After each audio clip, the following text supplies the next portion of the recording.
Hello friends गिबियावनो आंनि प्रिटुल GY YouTube चेनेलाव नोंथांमोनखौ बरायनाय जाबाय। आं दा सिफुं बानायनाय भिडिअ लाबोनो सानदों।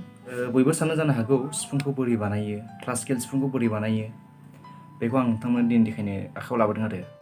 सिफुङाथ' बानायनो होनबानो जाया, माने अनेक नटनि खोथा थायो, अबेबा बारा अबेबा खम थाङो, मानि थाखाय गुदुङा गिदिर जायो, मानि थाखाय फिसा जायो, बेनि थाखाय नोंथांमोना नायनानै लाथार। आंनि गिबि भिडिअ जागोन बियो, माने आं दिनै सिफुं बानायनाय फार्स्ट भिडिअ लाबोनो सानदों। आं ओरैनो कभार भिडिअ बानायोमोन आरो, बेखौ बानायगोन बानायबाय थागोन। आं दिनै फार्स्ट टाइम C स्केलखौ लाबोनो सानदों। नोंथांमोना नायलांदो। दा औवा लागोनसै, औवाखौ मुथेनोसै, जखा होनोसै, बानायनोसै। नोंथांमोना नायलांबाय थादो, आं देखायलांनोसै। स्टार्ट। C स्केल जानाय जायो जों औवा नागिरनोसै दाना। नै जा मोनबाय, बेनो जागोन, बेखौनो बानायनोसै। बेखौ हास'नो थाखाय 100 ब्लेड नांगोन, 100 हास'ग्रा सिखा नांगोन। दा जों सिखा नागिरदिनि सिखाया दा 100 ब्लेड नांगोन। जा मोनबाय हास'नोसै दा। समान जाहाथे मोजां हास'यो, गावहोनाङा।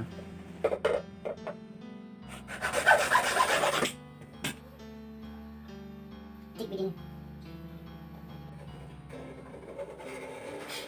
दा जोंहानि हास'खांबाय, दा जखा होनानै बानायनोसै। सिगां जों नैबाव सेन्देल होथेग्रोनांगोन, सेन्देल होथेनोसै ग्रोब जखा लानानै बिदि सुयो। जाबाय हाबाय, बेखौ हाखावदो, माने ओरैनो होबाबो जायो, माने देद्राय होना होदो, ओरैनो होबा थाम्प्लेट लानांगौ, बावदों थाम्प्लेट लायनो।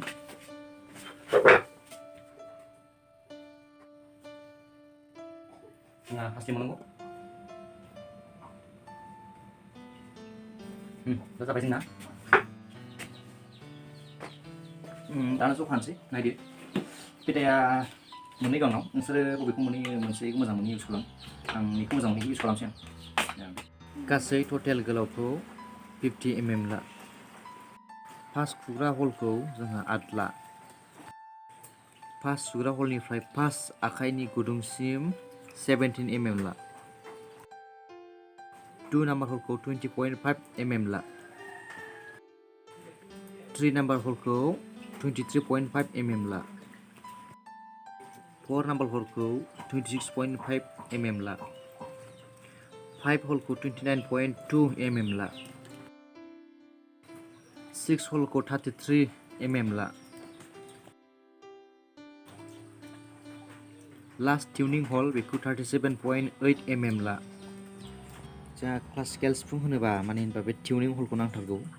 माने बेखौ बांद्राय गिदिरबो खालामनाङा, खनसेनि आस्थे आस्थे फिसानिफ्राय गिदिर खालामला। बे बारा जायोबानो माने नटआबो अभार थांगोन, टिउनाबो स्केलाबो नांनाय नङा। जोंहा मोनसे खोथा, बानायनायनि सिगां मोनसे एप्स लाखिनांगौ, टुनार एप्स। जेखिनि जाया जायो, नों भायलिन टिउनार, आं भायलिन टिउनारखौ बाहायो। नोंथांमोननो देखायनो, मानो होनबा बेखौ नांथारगौ, बेजोंसो बानायनो हायो आरो। माने नों हारम'नियामजों बानायबा हारम'नियामजों गोसोबायदि बानायनो हाबाय आरो। हारम'नियामजोंबा बेखौ नांलायला, बेखौ मोनोबा हारम'नियाम नांला आरो। जास्ट आं नोंसोरनो बेजों बानायनायखौ दिनै खिन्थागोन। नै एप्सआ बिदि खालामो आरो। बे नों माबोरै बानायनांगौ, माबोरै बानायनांगौ, नों मिथिगोन आरो। नोंनि सिफुंनि नटआ बबाव दङ बेखौ नायनाय आरो। दा बानायनानै दिन्थिनोसै आं। आं सिगां गेसजों बानायोमोन, ओमफ्राय दिनै अर थानायखाय अरजों बानायसै। ओंखाम ओंख्रि मोनखांबाय, दा अराव बानायसै।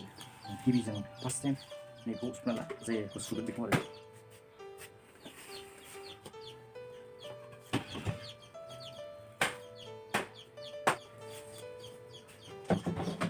जोंनो मोनसे बुस्थु नांगौ, सिरिस होननाय, जों फुख'नो थाखाय। दा नै सुफुंनाया बे माने गुवार नांगौ, एसे खम जादों।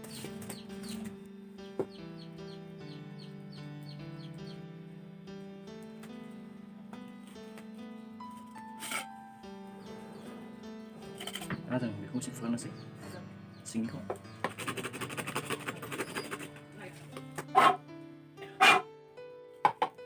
जोंना बे जाबाय। दा जोंहा नैबाव जों सेन्देल होदोंमोन, बेखौ माने एसे थुसोबनांसिगोन आरो। नायदो गोजानाव दङ, बेखौ खाथियाव लाबोनांगौ एसे। बेखौ जाहाथे लिक थाहोआ, मोजां माने बारा ओरै उल्था गलाङैनि।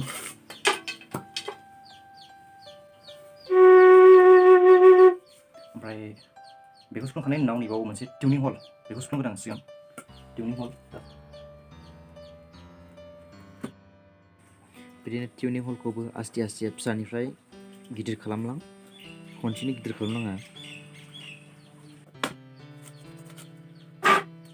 बेखौ सुफ्लंखांनायनि उनाव नैबेयाव नायदो टिउनिं फार्स्टआ गिबि जियाव थानांगोन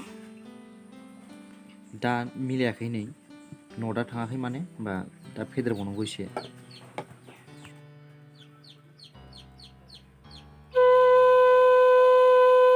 दासो थांहां जादों नै नांबावगौ एसे गिदिर खालामबावनांगौ बे समान जिर' थानांगौ जिर'नि एसे बारबाबो अरजाया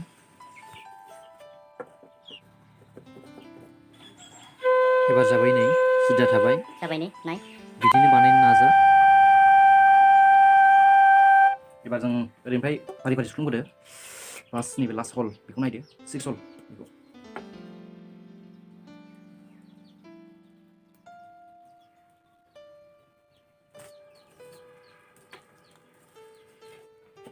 बेखौबो खनसेनो गिदिर बानायनो नाङा आस्थे आस्थे फिसानिफ्राय गिदिर बानायबो लहाखौ सेन्स खालामबाय थानानै ओमफ्राय टिउनखौ नायनानै ला एबार गिबि आखाइनि गुदुङाव ए फैगोन बेवहाय